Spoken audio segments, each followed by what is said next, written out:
Olá! O setor imobiliário brasileiro em 2026 vive um ciclo de contrastes. De um lado, capitais como Fortaleza, Salvador e Vitória registram valorizações acima de 12%. Do outro lado, São Paulo e Rio de Janeiro, por exemplo, mostram um crescimento modesto entre 1% e 2%. Os lançamentos seguem aquecidos, com foco nos imóveis populares, impulsionados pelo programa Minha Casa Minha Vida, que oferece juros subsidiados a partir de 4% ao ano. Enquanto a Selic, em 14%, encerra o crédito tradicional, o mercado de capitais ganha espaço com fundos imobiliários e outros produtos de investimento, movimentando mais de 200 bilhões de reais. Para falar sobre esse cenário e os desafios da economia num ano decisivo para juros, inflação e política, o entrevistado é Cássio Viana de Jesus, diretor de investimentos e novos negócios da Pilar Capital, empresa que ele administra e mais de 1,5 bilhão em operações no setor. Boa noite, Cássio. Seja muito bem-vindo ao nosso programa. Obrigada por aceitar nosso convite. Boa noite. Tudo bem, Adriana? Boa noite, como vai? Tudo bem, Cássio, boa noite. Bom, eu queria, antes de falar sobre números, né, e mais especificamente sobre o setor, eu queria te perguntar o seguinte: muita gente que está nos assistindo cresceu ouvindo, né, aquela máxima que os pais e os avós sempre diziam: imóvel é uma moeda forte, né, investe em imóvel. Isso ainda é assim hoje ou a gente já virou essa página? Ótima pergunta, Adriana. Na nossa história, né, sempre que você analisa os grandes investidores, a gente sempre tem aquele momento em que o setor imobiliário mudou a trajetória, uma família ficou bilionária, sempre tem essa tese. E tem sempre aquela história, a terra sempre valoriza. O Brasil ele tem que se olhar isso com um pouco mais de cuidado. A gente tem taxas de juros sempre muito altas. Então, é natural que a gente tenha outros tipos de investimento que concorram com essa valorização imobiliária. O que a gente tem que separar aqui um pouco é o que é, primeiro, o que é valorização. Valorizar em relação ao quê? Então, se eu tenho um ativo que eu comprei, ele valorizou 5% ao ano, houve uma valorização. Mas se eu tivesse Uhum. feito outra decisão de investimento, ela teria sido mais ou menos adequada. Então, esse é o primeiro ponto. O segundo, que imóvel realmente no Brasil ele tem uma história de valorização, mas a gente tem que separar qual é o imóvel. Então, é o imóvel que vai me gerar renda, é o imóvel que me valorizou, mas me gerou um passivo, porque eu tive que pagar tributo, eu tive que manter o imóvel, eu tive que fazer ali uma manutenção nele. Então, a gente tende a, quando a gente analisa o imóvel, a gente tende a tirar da conta fatores que a gente não tira dos outros. Então, assim, a gente esquece que teve IPTU, a gente esquece que teve TBI, a gente esquece que teve uma comissão, a gente esquece que eu tive que fazer uma manutenção, esquece que para vender eu levei um ano para vender aquele ativo. Então, a gente tende a fazer algumas análises um pouco, às vezes, um pouco mais qualitativas no imóvel, que quando a gente compara com uma aplicação financeira, às vezes a gente é um pouco mais rígido. Então, o imóvel continua sendo uma boa locação, base de todos os investidores tem que ter uma base do portfólio imóvel, mas o imóvel ele tem algumas características para ele ser atrativo. Localização tem que ser adequada, ele tem que ter uma boa liquidez. O que é liquidez? Capacidade de vender ao preço que eu imagino no prazo adequado. Então, não adianta eu ter um imóvel Uhum. que eu acho que é 10 milhões de reais e eu vou levar a vida inteira e ninguém vai comprar ele. Ele nunca valeu 10 milhões.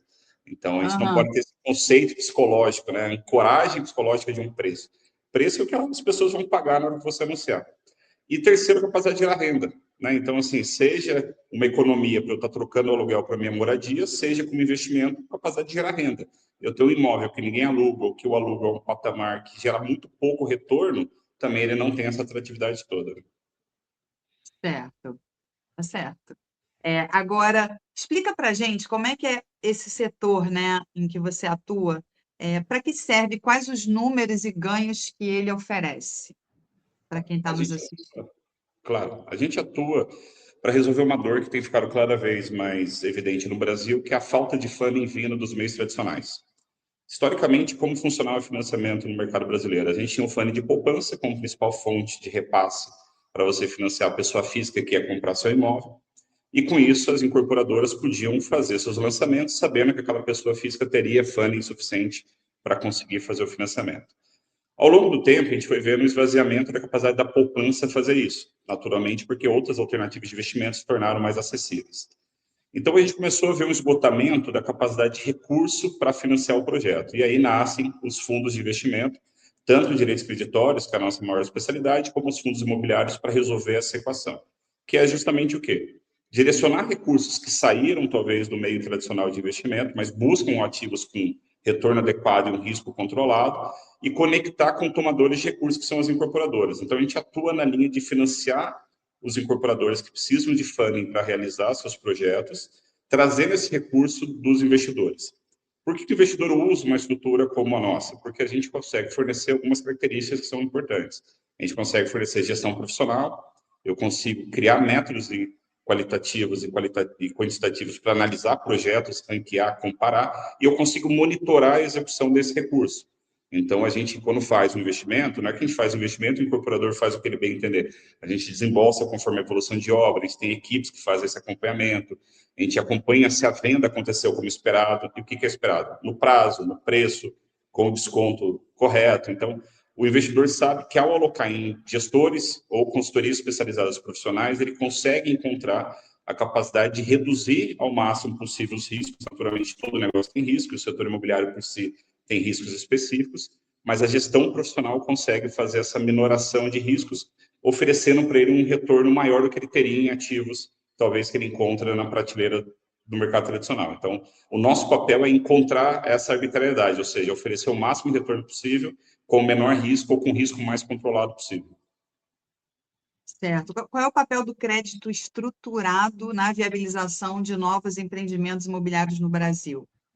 Perfeito. Esse entendimento é importante, até porque a gente, quando pensa em crédito estruturado, a gente pensa em crédito caro, né? A gente tem um pouco essa visão inicial. E o que é um crédito caro para o incorporador? É o crédito que ele não tem. O dinheiro mais caro da vida é sempre aquele que você precisa e não possui. Então, hoje, aquele que o gostaria de ter e não tem.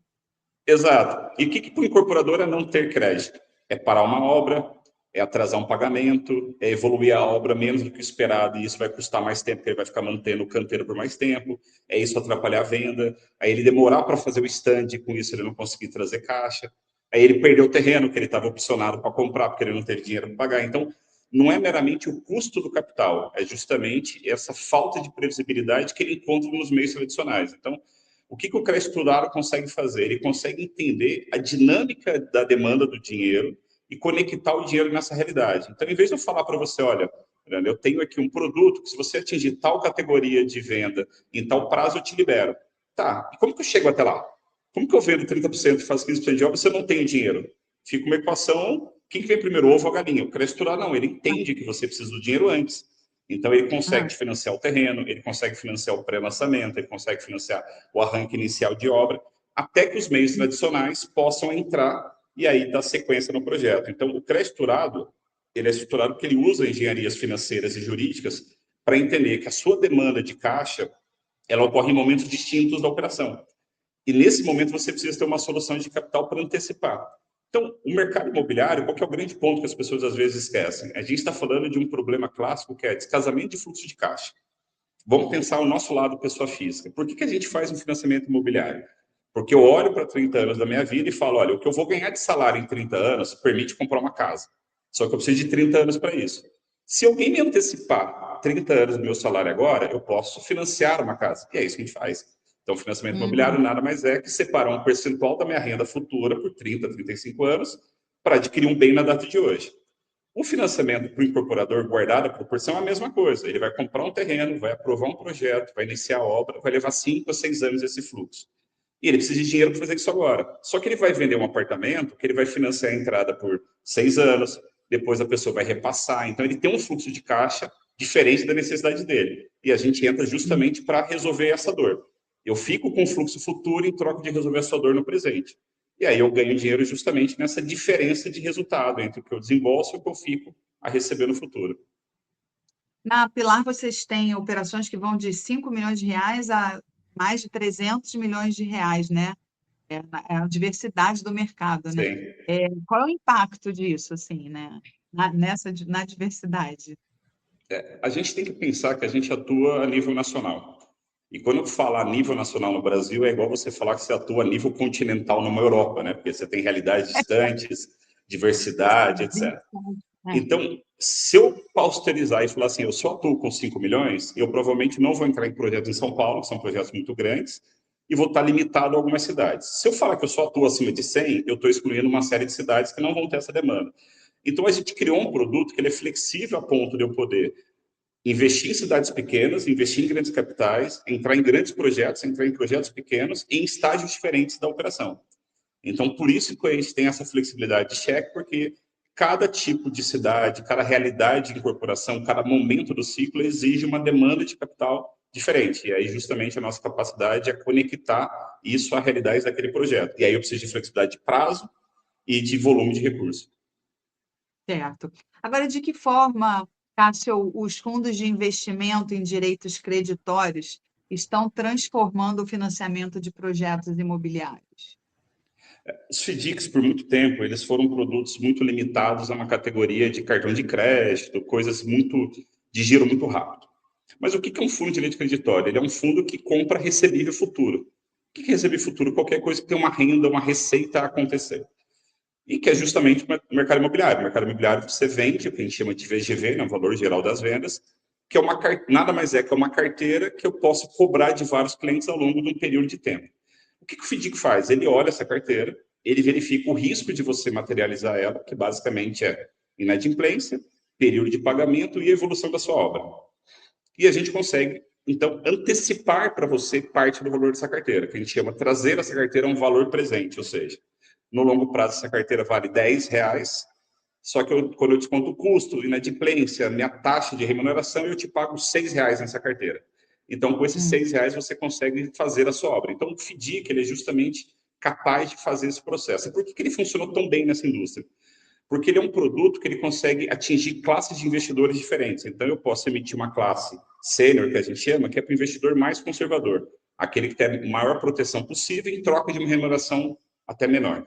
Eu tenho a classe mezanino, que ele fica no meio do caminho, ele aceita um pouco mais de risco e uma remuneração maior. E eu tenho a classe subordinada, que geralmente é o próprio gestor, é o próprio cedente que participa, que é para alinhar interesse. Então, se eu tenho um problema no FDIC, não é que todos perdem igual. Primeiro perde a classe subordinada, depois o mezanino e depois o sênior. Então, quando eu consigo estruturar uma operação boa e que o investidor tem colchões de segurança de que antes dele perder o dinheiro, existem categorias que vão suportar essa perda, ele conseguiu unir facilmente esse modelo de eu sou flexível para quem precisa de dinheiro e eu sou flexível para quem quer alocar o dinheiro.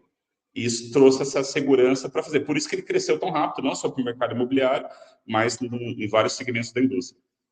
Legal. Agora, quais são os principais desafios para construtoras, incorporadoras, ao buscar o acesso a crédito no mercado atual? Eu diria que é uma situação que vale para os empresários como um todo. A gente precisa entender que quando a gente sai do mercado bancário, quer ligar para o seu gerente, pegar um cheque especial, um limite de conta, pegar alguma linha de crédito, e você vai para o mercado de capitais, o primeiro desafio é você estar preparado.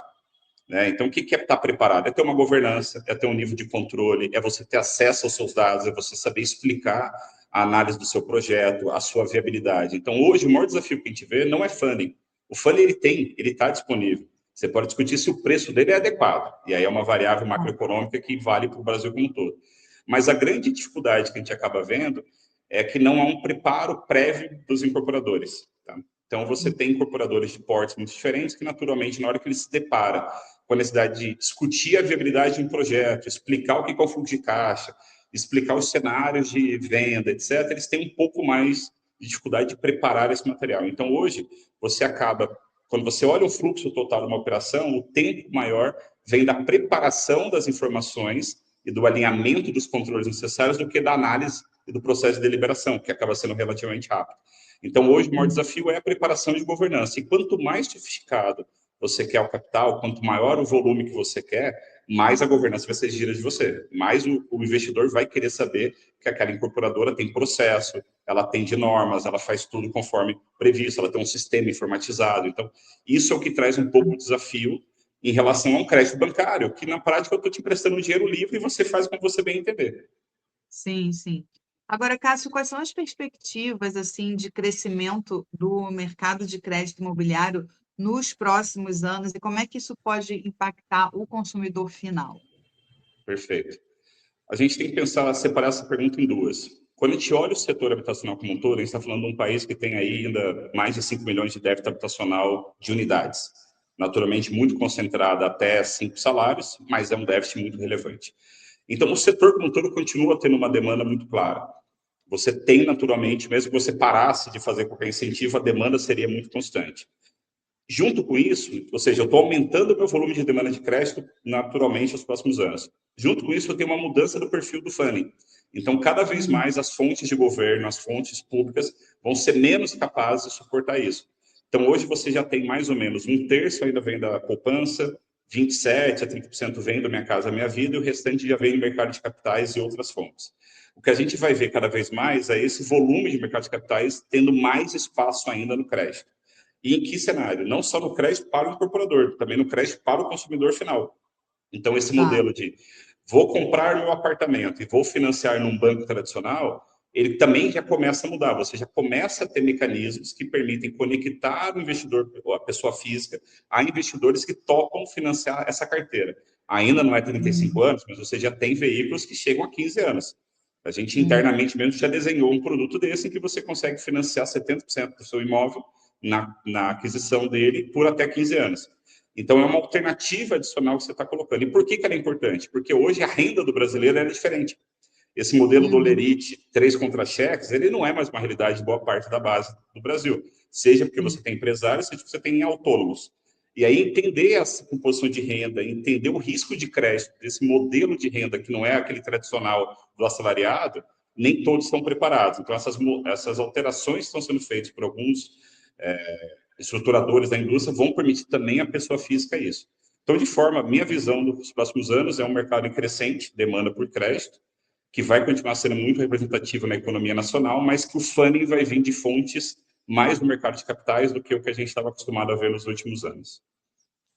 Certo. Agora, Cássio, na sua avaliação, qual é o melhor negócio imobiliário de 2026 para quem quer morar e qual é o melhor negócio para quem quer investir? Porque Essa é a pergunta de R$1 milhão, né, que todo mundo adoraria ter resposta.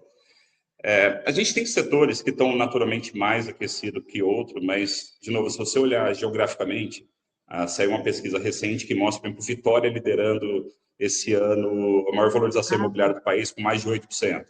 Mas se você olhar em 12 meses, não é. Aí seria Salvador com Manaus. Então, essa resposta é um pouco complexa, porque o imóvel, para ter valorização, ele tem algumas características. Eu até costumo dizer que o que determina a valorização do imóvel está muito mais ligado naquilo que é imóvel do que é móvel. O que é imóvel? Localização, a tipologia, padrão construtivo, ou seja, a capacidade que eu não consigo replicar. Quanto maior a escassez que eu tenho num produto, maior a valorização tende a gerar no longo prazo. Acho que o Cássio teve um pequeno probleminha na internet, vamos aguardar ver se ele consegue retornar. Deixa eu falar aqui com a nossa redação.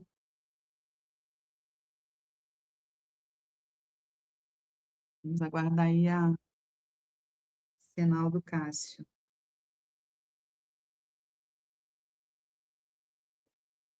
Deixa eu ver se ele está voltando por aí. Oi. Agora, 18 horas, 56 minutos. Voltou. Então, o que eu estava dizendo, assim, tudo que eu tenho mais escassez para ofertar, tende a manter uma valorização. Então, é difícil falar assim, vamos investir no shopping center porque ele é o maior retorno da vez. Depende muito da região. Tem locais que os shopping centers estão tendo negociações muito grandes. São Paulo está passando por uma consolidação grande. Setor de escritório. Tem regiões do Brasil que estão com uma vacância próxima a zero. Então, são locais que têm gerado uma renda. O melhor momento de você investir, a melhor oportunidade é aquela que você encontra uma discrepância de preço esperado do preço que você consegue negociar. Então, assim, muita gente fala, poxa, fundo imobiliário com Selic a 14 é bom? Se a cota estiver descontada, se o ativo que ele está comprando está sendo comprado no preço correto, ela é boa. Então, tudo é uma relação com o quê? Eu acho que a gente tem muita diversidade de produto e local que é difícil você cravar. O que, naturalmente, deve ser sempre analisado é o entendimento de que toda vez que você tem situações de subsídio, e aí eu estou falando muito mais da base econômica, né? Elas devem ser consideradas porque elas não são perpétuas. O que eu quero dizer? Eu não consigo prever que ao longo dos próximos 20 anos, o programa Minha Casa Minha Vida, ou o nome que quer que seja, que venha, independente do governo, vai continuar acontecendo. Se isso não continuar acontecendo, pode ser que a condição de eu adquirir o imóvel que eu tenho hoje não seja verdadeira lá na frente. Então, a gente sempre fala que quando você analisa condições, tudo que tem algum subsídio, alguma subvenção, alguma questão que cria um efeito artificial de atratividade, deve ser considerado, porque na hora que ela sai, torna mais difícil essa aquisição. Então, o único ponto, talvez, de alerta seria para quem tem a capacidade de aproveitar momentos em que você tem benefícios estruturais, faz sentido ser considerado. Tá certo. Bom, a gente está chegando aqui ao fim da nossa conversa. Eu quero agradecer demais a você, Cássio Viana de Jesus. Muito obrigada pela sua Eu que participação agradeço. aqui. Obrigada, até uma próxima. Uma boa noite. Tchau.